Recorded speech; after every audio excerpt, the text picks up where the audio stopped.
Hello guys, तो स्वागत है आपका होम ऑफ हॉरर चैनल में, जिसमें मैं एक और बार लेकर आ चुका हूँ रेवन स्लेशर मूवी, जिसका नाम है आई सॉ द डेविल। और ये कोई रेगुलर स्लेशर मूवी नहीं है, इसका कॉन्सेप्ट एकदम अलग है। और ये मूवी का रीमेक भी बना है जो कि एक विलन है, मगर उसका स्टोरी से थोड़ा अलग है। तो बाकी की बातें बाद में, अब बिना किसी देरी के वीडियो को स्टार्ट करते हैं।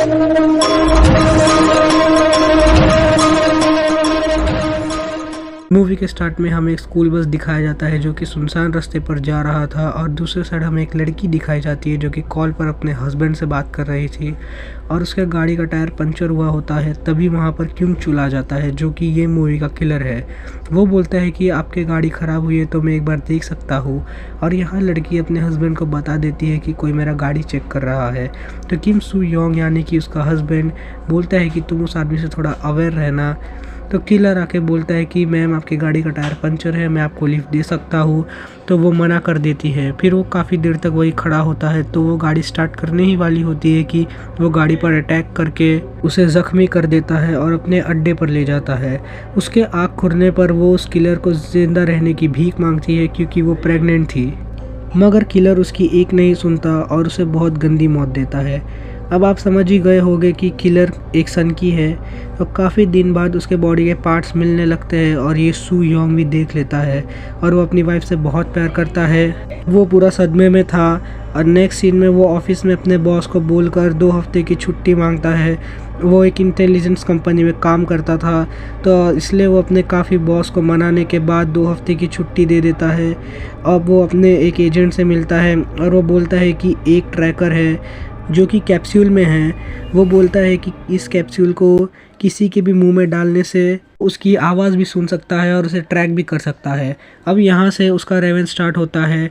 अब वो अपने डैड के घर जाता है और उसे पिछले 2-3 मर्डर्स की लिस्ट की इन्फॉर्मेशन मिलती है और वो 2 लोग को पकड़ भी लेता है और उन्हें बहुत टॉर्चर करता है, मगर वो आदमी उन दोनों में से ही नहीं था। अब वो तीसरे आदमी को ढूंढता है। अब यहाँ सीन शिफ्ट होकर एक लड़की को दिखाया जाता है जो कि गाड़ी का वेट कर रही थी। एंड गेस व्हाट, वहाँ क्योंग चुल आ जाता है और उसे लिफ्ट देता है। वो गाड़ी में बैठ जाती है, फिर वो उसे भी मार देता है और अपने अड्डे पर ले जाकर उसे बहुत गंदी मौत मारता है। अब नेक्स्ट सीन में सू योंग उस किलर के फैमिली के घर जाता है, जहाँ उसे फैमिली के पूछने पर कि ये कौन है, तो बोलता है कि वो अपना घर पहले ही छोड़कर चला गया है और उन्हें तो ये भी नहीं पता कि वो कहाँ रहता है। और यहाँ हमें पता चलता है कि उसका छोटा भाई भी है, तो उससे पुराने घर के बारे में पूछता है और वो उसे बता भी देता है। जहाँ पर वो उसे चेक करने जाता है और उसे लॉकर में बहुत सारी लड़कियों के पर्स, सैंडल्स और भी बहुत कुछ मिलते हैं। और उसी के पीछे उसे अड्डा मिलता है जहाँ पर वो लोगों को मारा करता था। वो अपने वाइफ का रिंग देखता है जो कि हाथ काटने पर गिर गया होगा और जिससे वो बहुत इमोशनल हो जाता है। अब उसको यकीन हो जाता है कि यही वो किलर है जिसने उसकी वाइफ को मारा है। अब नेक्स्ट सीन में कुछ लड़कियां बस के स्कूल जा रही थी जो कि वो किलर की ही थी। अब उसे एक लड़की पसंद आ जाती है, इसलिए नहीं कि वो उसे प्यार करता था, बल्कि इसलिए क्योंकि वो उसे ग्रैब करना चाहता था। अब स्कूल में एक लड़की मिसिंग हो जाती है जिसे वो उठा कर ले जाता है और वो उसका रेप करना चाहता था, मगर उसके करने पर पीछे से कुछ आवाज़ आता है और वो देखता है कि वो आदमी वही खड़ा था। वो पूछता है कि तुम पुलिस वाले हो। वो बोलता है कि कोरियन पुलिस मुझे इतनी जल्दी कैसे ढूंढ सकती है, और वो उसके बिना जवाब दिए ही मारने के लिए आगे बढ़ता है, मगर सू योंग उसी पर भारी पड़ता है और उसे पत्थर से मारने ही वाला होता है, मगर कुछ सोचकर उसे छोड़ देता है। उसके मुंह में कैप्सूल डालकर वो उसे पैसे देकर वहीं से चला जाता है। अब वो कभी भी ट्रैक कर सकता है उसे और उसकी आवाज़ भी सुन सकता है। अब वो लिफ्ट मांगता है और उसे लिफ्ट देने वाले भी उसी की तरह किलर होते हैं, मगर हमेशा किलर और किलर दोस्त नहीं हो सकते। तो क्योंग चुल वो दोनों को बड़ी बेरहमी से मार डालता है और उन्हें एक कोने में फेंक देता है। और ये सब सू योंग देखता है, मगर वो कुछ नहीं करता। अब वो एक हॉस्पिटल में जाता है जहाँ वहाँ उसे एक मैनेजर भी मिलता है जिसे वो मार डालता है और उसकी नर्स को भी थ्रेटन करने लगता है। और नर्स उससे भीख मांगती है कि मुझे कुछ मत करो, मगर वो एक साइको था।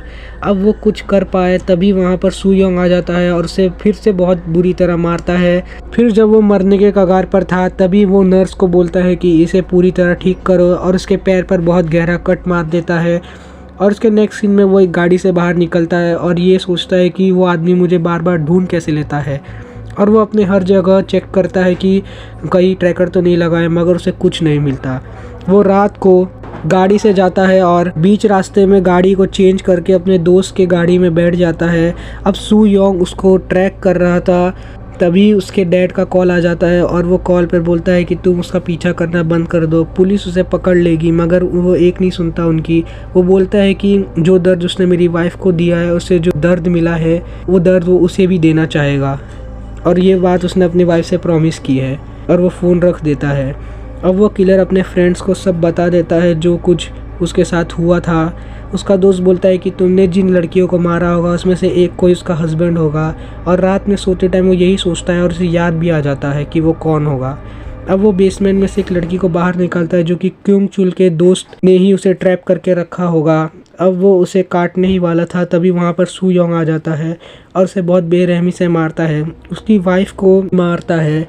और यहाँ क्योंग चुल भी आवाज़ सुनकर आ जाता है एक M10 गन लेकर, मगर उसका भी कोई फ़ायदा नहीं होता क्योंकि सू योंग उसे भी ट्रिक करके बहुत बुरी तरह मारता है। अगले दिन एम्बुलेंस वो तीनों को पकड़कर हॉस्पिटल ले जाती है।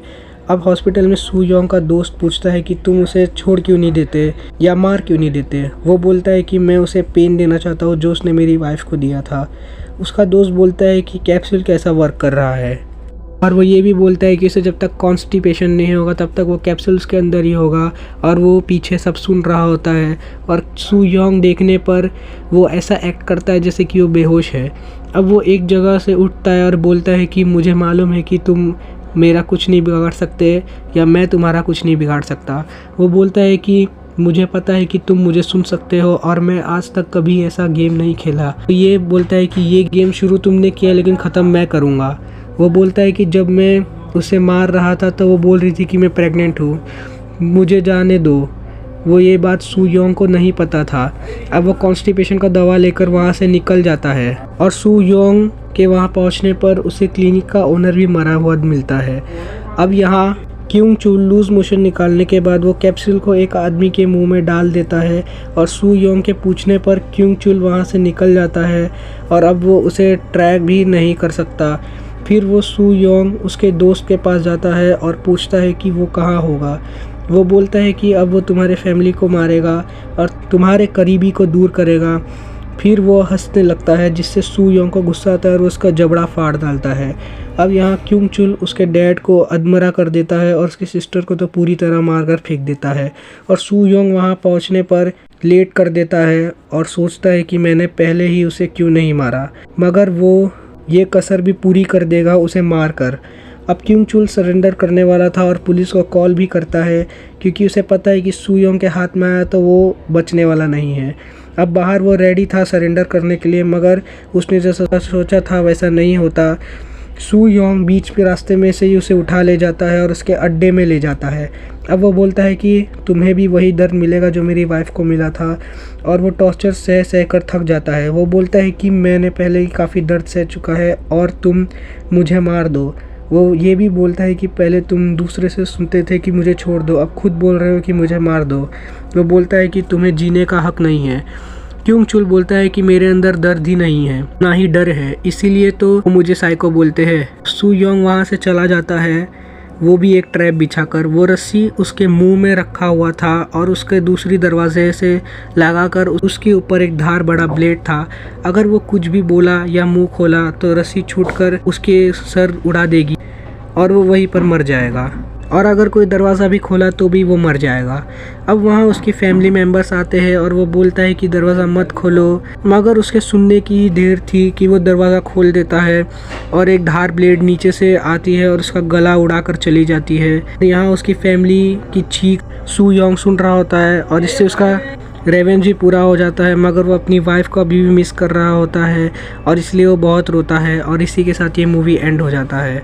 तो ये एक एशियन स्लैशर मूवी है, और आप बताओ कि आपको कैसी लगी। आप कमेंट सेक्शन में मुझे बता सकते हो, और इससे रिलेटेड कुछ डाउट है तो वो भी आप पूछ सकते हो। अगर आपने एक विलन मूवी देखा है तो आप समझ गए होंगे कि इस मूवी का कॉपी है, बस ये मूवी ज़्यादा डार्क और ब्रूटल है। तो अगर आपको मेरा एफर्ट्स और वीडियो अच्छा लगता है तो वीडियो को एक लाइक, चैनल को सब्सक्राइब करके बेल नोटिफिकेशन दबाना मत भूलना ताकि नोटिफिकेशन आपके घर आ पाए।